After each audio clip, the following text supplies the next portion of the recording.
आपके पास हम लोग नहीं आएंगे तो किसके पास जाएंगे? अगर आप मेरा साथ नहीं देंगे, आप मेरी बात नहीं सुनेंगे तो कौन सुनेगा? किसके पास जाए? ये अपराधी लोग का पैर पकड़ ले, हाथ जोड़ ले, मेरे भाई को मारो और हम ही जोड़े। दुकान के पास से पार होते हैं, देखते हुए पार होते हैं, घर के पास में भीड़ लगा के डराते हैं, धमकाते हैं। कब तक हम लोग सहें? कब तक हम लोग बर्दाश्त करें? हम लोग भी अपराधी बन जाएं, बम गोली लेके दौड़े। रास्ते में तो खौफ ज़्यादा होके चलते हैं वो लोगों को, मतलब इतना ज्यादा खौफ है कि अगर ईबू के दरवाजा से पार होंगे तो वहाँ के लोग चाहे तो मार देंगे या तो गंदी गालियों दे। सारे जाति के लोग यहाँ पे बैठे हैं और सभी चाह रहे हैं कि यहाँ पर से। देखिए, अगर हम बोलते हैं तो जानते हैं थोड़ा थोड़ा अधिकारी लोगों को इतना लगता है, क्योंकि मेरा बात जो है बहुत कड़वा लगता है। तो सही मेरा होता है कड़वा इसलिए है कि जिला प्रशासन या रांची पुलिस जो है कितनों लाख वादा कर ले, कितनों कुछ कर ले, नहीं तो रांची जिले से अपराधी का जो है लगाम लग पा रही है, नहीं तो रांची से नशा की मुफ्ती जो है आम जनता को नहीं मिल रही है और बढ़ते जा रहा है। डीजीपी अनुराग गुप्ता जो है कितनों वादा कर ले, कितनों पुलिस अधिकारी के साथ बैठक कर ले, कितनों एसएसपी के साथ बैठक कर ले, लेकिन धरातल पर जो है नहीं आ रहा है। नहीं किया जाए, किया जाए और इसके लिए हम लोग एक कदम उठाएंगे और उसके ऊपर एक मतलब मुहिम चलेगा कि जिसके घर के बच्चे नशा कर रहे हैं वो लोगों को शिक्षा की तरफ आकर्षित किया जाए और ये नशा से मतलब जो भी लोग क्राइम कर रहे हैं उन लोगों को कड़ी से कड़ी सजा मिले। और यहाँ पर लोग हमारे नशा के हाल में एक दूसरे को मार देते हैं, नशा के हाल में छिटाई करते हैं, नशा के हाल में बहुत सारे अपराधी क्राइम कर रहे हैं, उसको रोकने का हम लोग मुहिम चला रहे हैं और इसमें हम लोग सबका योगदान है। यहाँ पर कोई एक इंसान कुछ चाहिए, क्योंकि उसी मोहल्ले में मैं पली बड़ी हूँ, उसी मोहल्ले से मैं बड़ी हुई, उसी मोहल्ले से मेरी शादी हुई है।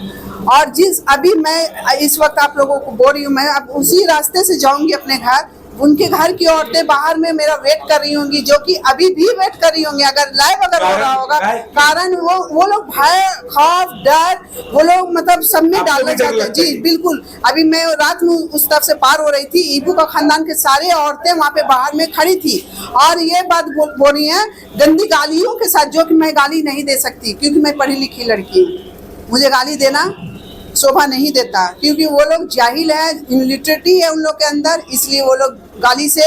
लोग जब चलते हैं रास्ते में तो खौफ ज्यादा होके चलते हैं, वो लोगों को मतलब इतना ज्यादा खौफ है कि अगर ईबू के दरवाजा से पार होंगे तो वहाँ के लोग चाहे तो मार देंगे या तो फिर गंदी गाली से हम ये करेंगे। तो सर ये आज तो बोलने का मौका मिला है, आप लोगों के थ्रू मेरे डोनावासियों को बात पहुँचाना चाहती हूँ और प्रशासन को बात मैं ये कहना चाहती हूँ कि उनके घर की जो औरतें हैं जो सामान हथियार छिपाते हैं, क्योंकि एक लेडीज बोला गया है माँ मदरसा होती है अपने बच्चों के लिए, अच्छी तालीम, अच्छा संस्कार, हर कुछ अच्छा जो कुछ देती है एक माँ देती है। पहला स्कूल माँ होती है बच्चों के लिए और वो माँ ही गलत है। वो ईबू की जो वाइफ है वो गलत है, वो ईबू अली की मम्मी गलत है। आज इस वजह से आज अपने बच्चों को गलत संस्कार दे करके आज अपने बच्चों को हथियार दे दी, नशा करवा रही है, बोलती है कि हाँ हम 8 गुंडा पैदा किए हैं और पूरा डोंडा में राज करेगा, 8 गुंडा पैदा किए हैं और उनके घर में कोई भी एक भी बच्चा पढ़ा लिखा नहीं, और जो पढ़ा भी है सर उनके हाथ में उन लोग हथियार दे दिए हैं, और जब उधर से पार होते सर मेरे भाई को तो छलनी कर दिया गया गोली से, हम लोगों को इंसाफ नहीं मिला। आज मेरे भाई का नाम मोहम्मद अल्ताफ था सर, आइलेक्स के पास जो गोली से छलनी किया, मेरे से छोटा मेरा भाई था, वो इनोसेंट बच्चा था, उसको बेकसूर में मारा गया, गाड़ी में दिन दहाड़े छलनी कर दिया गया। आज उसके छोटे छोटे बच्चे आज अपने नानी के घर में रह रहे हैं, खौफ से, क्योंकि यहाँ उन लोग इतना खौफ हो गया बच्चा को कि आज मेरे पापा को मार दी, कल हम लोग को भी मार देगा। मेरे घर की जो बहू है घर से चली गई डर से, क्योंकि हम लोग के परिवार में कोई गुंडा नहीं है सर। और गुंडा नहीं होने के कारण हम लोग को बुज़दिल कहा जाता है, हम लोगों को बहुत गंदी गंदी बातें बोली जाती है कि देखो देखो इसका घर के बच्चे को हम लोग मार दिए। लोग उस टाइम पुलिस कोई कार्रवाई नहीं की, और जब हम लोग FIR किए उसके बाद वो लोग हम लोग के घर में घुस करके सारे लोगों को मारपीट किए, सारे लोगों को मारपीट किए सर। वो लोग फिर अंदर जा करके बाहर हो जाते हैं सर। घर के लोगों को सजा मिलेगा, पूरा समाज सुधर जाएगा सर। एक ईबू का पूरा परिवार, जो लेडीज को भी जेल होना चाहिए, क्योंकि वो लोग अपराधी को और बढ़ावा देते हैं, अपराध को और बढ़ावा देते हैं सर, इसलिए। और दूसरी ये कि मोना का घर वहाँ बच्चे लोग सब ये करते हैं। मेरा हाथ जोड़ के रिक्वेस्ट है कि एक कानून बनाया जाए जिसमें ये सारे अपराधियों का अगर कोई कंप्लेंट भी करे तो उस पर कड़ी कार्रवाई की जाए। कार्रवाई होगी सर तो ये लोग सुधर जाएंगे। कार्रवाई नहीं होने के कारण ये इसके घर के लोग और अपराध कर रहे हैं और अपराध को बढ़ावा दे रहे हैं सर। एक डोंडा के निवासी होने के नाते हर को दुख है, हर का सुख दुख में हम लोग सम्मिलित होते रहे, और नशा कैसे मुक्त हो उसको लेकर के डोंडा नागरिक परिषद ने अभियान चलाया। उसमें एक कार्यकर्ता के हैसियत से मैं शरीक हुआ, एक राजनीति के हैसियत से शरीक नहीं हुआ। और हम लोगों ने ये तय किया आज की मीटिंग में कि मोहल्ला इसके लिए कमेटी बनाई जाएगी और मोहल्ला में जाएंगे हम लोग, और मोहल्ला में नशा अगर कोई लड़का करता है तो उस तरीके का हम लोग उनके परिवार से बात करेंगे, और वहां से फिर हम लोग वहां की समस्याओं को भी जानेंगे कि बिजली की समस्या, पानी की समस्या, समस्या उसको कैसे सॉर्ट आउट करें। उसके साथ जो अपराध मुक्त डोंडा बनाना है उसकी पहल हम लोगों ने कर ली। बहुत सारी चीजें आपको बोलने की जरूरत नहीं है, ये प्रशासन का काम है, लेकिन डोंडा नागरिक परिषद इन सब बातों को लेकर के आगे आएगा। अगर जिला प्रशासन को मालूम है तो जिला प्रशासन को हम लोग डोंडा नागरिक परिषद के तत्वाधान में हम लोग उन पर प्रेशर भी बनाएंगे, हम लोग उनको ताकत भी देंगे कि कैसे ठीक हो। दूसरी बात, मेरा एक परिचय राजनीतिक भी है, तो बहुत चीज मैं बोलूंगा नहीं। जितना भी अपने इलाके जहाँ मैं पैदा लिया हूँ, जहाँ मैं पला बड़ा हूँ, जहाँ गुड्डी लटाई बड़ा है, जहाँ लट्टू चलाया हूँ, उसको कभी भी मैं खराब नहीं होने दूंगा। इस विश्वास के साथ डोंडा नागरिक परिषद के तत्वाधान में हम आगे बढ़े। चलिए देखिए, मैं भी पढ़ा हूँ आप लोग के माध्यम से, मैं देखा हूँ और मैं जाना हूँ। प्रशासन अपने अभियान में लगा हुआ है, प्रशासन अपना काम कर रहा है। चूंकि वो मेरा विषय नहीं, वो प्रशासन का विषय है, लेकिन आज जो ये मीटिंग हुआ है उसको कैसे रोकथाम हो उस पर हम लोग पहल करेंगे। डोंडा थाना क्षेत्र में नशा को लेकर बैठक की जा रही थी। तमाम लोग, हिंदू समुदाय को आओ या मुस्लिम समुदाय को आओ या आदिवासी समुदाय को, तमाम लोग क्या यहाँ बैठक हो रही थी। बैठक में अभी तक तो कोई निष्पादन नहीं निकला है, आगे की मीटिंग होगी तो बाद में बात चलते रहेगा। मेरा जो ये मानना है कि ये मीटिंग जो हो रही है तो चलते रहे, ये बात सही है, लेकिन हमारे डोंडा क्षेत्र का ही अपराध नहीं है, ये पूरे झारखंड की अपराध है। और मेरा कहना है ये नशा कहाँ से आती है? ये नशा फैक्ट्री से आती है। अगर हमारे हेमंत सरकार अभी है, हमारी सरकार अभी तो हेमंत सरकार है ना हम लोगों का, हमारी सरकार के कामों में अगर ये जा रही है तो पहले फैक्ट्री बंद किया जाए। जहाँ भी फैक्ट्री है पहले नशा मुक्त करने के लिए, ना तो दुकान में बिकेगी, ना बाजार में आएगी, ना किसी के घरों में आएगी, तो नशा मुक्त अपने आप खत्म हो जाएगी। तो सरकार तो ये काम करेगी नहीं, सरकार को इसमें तो टैक्स मिलती है, बड़ा भरकम टैक्स मिलती है। तो इसके चलते तो हम लोग को पब्लिक को ही जागरूक करना पड़ेगा और सरकार को घेरना पड़ेगा कि नशा मुक्त करने के लिए बिहार सरकार की तरह, नीतीश सरकार की तरह हमारे झारखंड सरकार भी अगर जागरूक हो जाए कि हमारा भी झारखंड से नशा मुक्त हो और फैक्ट्री को बंद किया जाए हर जगह। उसको सारा मालूम है, अगर वो चाहते हैं प्रशासन अगर चाहेंगे हर क्षेत्र में, जैसे मेरी डोंडा क्षेत्र में है, उसको क्या मालूम नहीं है कि मेरे बच्चे लोग कहाँ अड्डाबाजी कर रहे हैं? अगर वो चाहेंगे कि पेट्रोलिंग करके और तत्काल उसको अरेस्ट करके भर्ती कर दिया जाए तो नशा मुक्त ऐसे भी खत्म हो जाएगा। हर बच्चे के घर में डर होगा, हर बच्चे के नजर में डर होगा क्या, और हर वक्त पता चलता, हर फैमिली को मालूम है कि हमारे बच्चे कहाँ पर नशा करते हैं, है कि नहीं? अगर हर वक्त अगर हमारे क्षेत्र का थाना प्रभारी लोग अगर जागरूक हो जाए और हमारे प्रशासन जागरूक हो जाए और यहाँ का पब्लिक जागरूक हो जाए, और ये जो एक मेरे भैया बोले थे कि एक नंबर संचालित किया जाए कि डोंडा क्षेत्र में ये बात बहुत बढ़िया बात बोली है। जो नंबर है कोई सामने आना नहीं चाहता है कि हम अगर किसी के बारे में बोलेंगे, किसी बच्चे के बारे में मुंह में बोलेंगे तो हम से चिन्हित हो जाएंगे, हमारे बच्चे के साथ मारपीट करेगा, न क्या करेगा, बाद में क्या करेगा। इसके चलते ये लोग आगे बोल नहीं पाता है, आगे बोल नहीं पाता और ये उसके फैमिली को जानकर बोले नहीं जाता।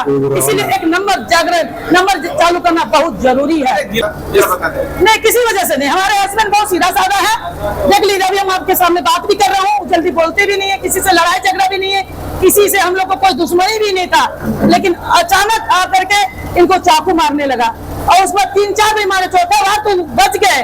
अगर हम लोग अच्छे फैमिली का नहीं रहते तो इनको बचा भी नहीं पाता, आज हमारी दुनिया से निकल पड़ते हैं। लेकिन हम लोग बहुत मेहनत से इनको बचा लिए, बहुत बड़े इलाज करके बचा लिए। और ये जैसे होता है छोटा छोटा घरेलू झंझट झमेला, उसके चलते ये सब वो लोग तांडव जो कराता है, वो लोग जानता है कि हम किसको थोड़ा सा पैसा दें, और जो नशा करता है थोड़ा सा पैसा दे करके, और जो नशा करता है उससे मेरा काम निकल जाता है, वो लोग कराता है और उन लोगों को थोड़ा पैसा दे करके जमीन विवाद हो या किसी चीज में उसको नशा करवा करके ये क्राइम करा करके उनको क्रॉस करना चाहता है कि वो क्रॉस हो जाए और हमको जमीन वापस मिल जाए। और समझे ना, यही लोगों का काम है, बस मेरा ये करना है। रांची शहर में तो हम लोग असुरक्षित महसूस करते हैं, क्योंकि हमारा भाई जो है 14 जुलाई के दिन 2023 को उनका मर्डर हिनू में किया गया, जहां पे बहुत बड़ी घटना घटी थी। 14 बैग थे, 14 स्कूटी थी, प्रशासन थे, ठीक है ना, अपने वहाँ पे सारे लोग थे, लेकिन वहाँ पे कुछ भी नहीं, वहाँ पे लोग गोली धड़ भी चल रही थी, लेकिन वहाँ पे कोई कार्रवाई नहीं किया, प्रशासन भी कुछ नहीं किया। यहाँ तक कि प्रशासन बाद में हम लोग को धमकी भी दे रहा था। कुछ पर वहाँ पे डोंडा के उस वक्त डोंडा के अधिकारी वो बोल रहा था कि जैसा तेरा भाई गया है वैसे तुम लोग को भी भेजेंगे, और धमकी मिला है। और हम लोगों को मतलब भाई का मर्डर हो गया, उसके बाद जिला प्रशासन आपको उल्टा धमकी भी दे रहा और बोल रहा है कि जहाँ तुम मेरा भाई को भेजे हैं वहीं तुम लोग को भेजेंगे। तो आप हम लोग सवाल की क्यों, तो बोलते कि तुम लोग यहाँ पर बार इंसाफ के लिए क्यों आ रही हो रहा है, कार्रवाई हो रहा है ना। तो जब कार्रवाई हो रहा है, मेरा भाई का 3 साल मरा हुआ हो गया, आज तक कोई भी पकड़ाता है छूट जाता है। जो बड़े बड़े ट्विंकल जैसे नाम के हैं, जो मनीटोला के रहने वाले हैं, मिस्त्री मामला के रहने वाले ट्विंकल है, क्या नाम बताइए अपराधी का? अपराधी का नाम है अली, जो घटना को अंजाम देता है। और भी उसके भाई है, 7 भाई है, और बतड़वा के खानदान की जो लड़की लोग है वो लोग रैकिंग करती है। मोना है, जूही है, भुवनेश्वर का बेटी है जूही, और उसका पूरा मोना मोनी, बहुत सारे लोग बहन लोग है, 5-6 बहन लोग है, जो अभी मनीटोला के पुल के ऊपर वो लोग कुआं ढूंढता बेचती है। और वो लोग रात के समय में वो लोग छोटे बच्चों को ड्रग्स देते हैं, मैं अपनी आंख से देख चुकी हूँ। और उसमें जाके थाना में मैं बोली भी हूँ, जिसका कोई कार्रवाई नहीं हुआ, क्योंकि उसके पीछे में बोलती है कि बहुत मेरे हाथ है, बहुत बड़े का हाथ है, और वो लोग बच जाती है।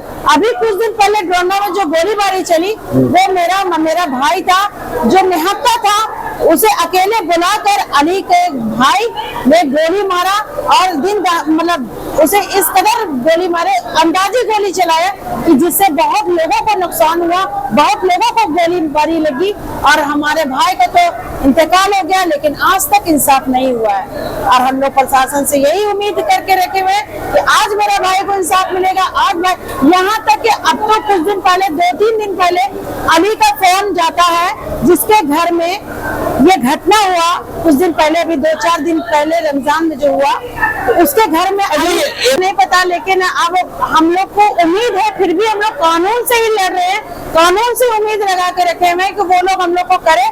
और जो अभी कुछ दिन पहले जो मेरा भाई लगता है, मेरा भाई है जिसको गोलीबारी चला, जो लड़का इंजरिंग हो गया है, कुछ लोग भर्ती भी हैं, अभी भी है वो लोग भर्ती, तो वो लोग को आजम नेता जेल जा चुका है, वहां से फोन आता है कि आपको 20 लाख रुपए जी जेल से आ रहा फोन आ रहा। तो ये सब कानून क्यों मिली हुई है, कहाँ से आ रहा है ये फोन? जब वो जेल के अंदर से कहाँ से फोन नंबर है किसी का आ रहा है? अब फोन करने का अलाउ किसने दिया? कानून नहीं दिया होगा ना। इतना छूट कानून कैसे दे सकता है? क्यों दिया है इतना कानून छूट? तो अभी रमजान में जो घटना घटी है वो लोगों को, उसके परिजनों को केस वापस लेने के लिए, कॉम्प्रोमाइज करने के लिए 20 लाख का ऑफर दिया गया है। अच्छा, तो ये सब कहाँ से? अभी मैं मरहूम अल्ताफ आलम का छोटा भाई मंसूर आलम हूँ। मेरे भाई को आईएलएक्स हीनो आईएलएक्स के पास में ईबू और ईबू के बेटे लोग मिलकर और अली के जितने भी संगठन के लोग हैं सब मिलकर मेरे भाई को गोली से छलनी कर दिया था, जिसके इंसाफ के लिए हम लोग बहुत कोशिश किए लड़ने का, कोर्ट कचहरी सब किए हम लोग, लेकिन कहीं से भी हम लोग को इंसाफ नहीं मिला। आज जो कुछ भी डोंडा में हालात देख रहे हैं आप, जो कुछ भी हो रहा है, ये जो मीटिंग जो चल रहा है सिर्फ और सिर्फ एक परिवार के लिए मीटिंग चल रहा है। ये कोई नशा ये कुछ ये नहीं, सिर्फ और सिर्फ एक परिवार के लिए मीटिंग चल रहा है। और ये बताने में हमको बिल्कुल भी डर नहीं लग रहा सर। हमको मालूम है कि उन लोग पास न्यूज जाएगा, मेरा मैसेज जाएगा। मेरा तुलसी चौक में जूस का दुकान है, छोटा दुकान है, एक छोटा सा व्यापारी हूँ मैं।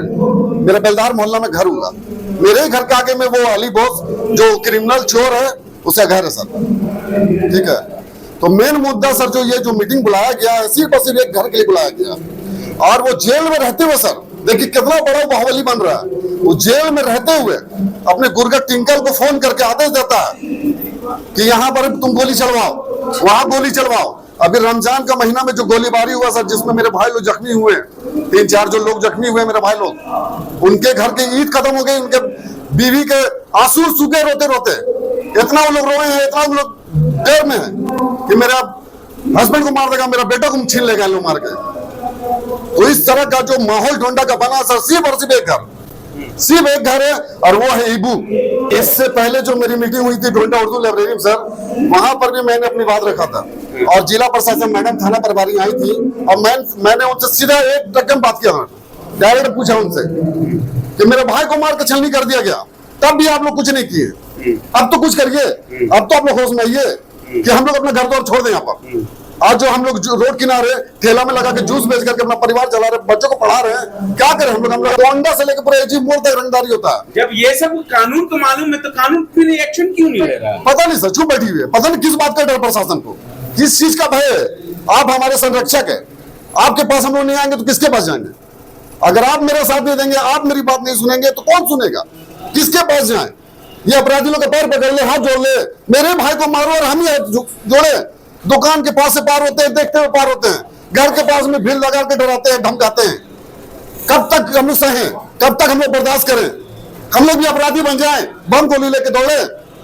मेरे छोटे छोटे बच्चे सर, एक मेरी बेटी, एक मेरा बेटा, मैं अपने बच्चों को पढ़ाऊं कि उन लोग को अपराधी बनाऊं। जिस तरह से यहाँ पे महिला यानी डोंडा थाना क्षेत्र का महिला आरोप लगा रहे हैं, उस तरह से तो हमको लगता है कि सरकार तो कुछ नहीं। देखते हैं कि कभी भी आप जाते होंगे कि पान के दुकान में, तो पान लगाने वाला पहले क्या करता है? पहले चुन्ना लगाता है, उसके बाद कत्था लगाता है, उसके बाद जो है खाने वाला सुपारी पाली देता है। तो इस तरह से ये यहाँ के कानून, यहाँ के जो थानेदार यहाँ के ये सब कर रहे हैं। अगर सरकार चाह ली तो बता दे रहे हैं, झारखंड में जो अपराध है कर रहे हैं, उन लोगों को अपराध करने के लिए कहीं न कहीं सोचना पड़ेगा, लगाम लग पाती है या नहीं, या ऐसे ही अपराधी रांची शहर में तांडव मचाते रहेंगे।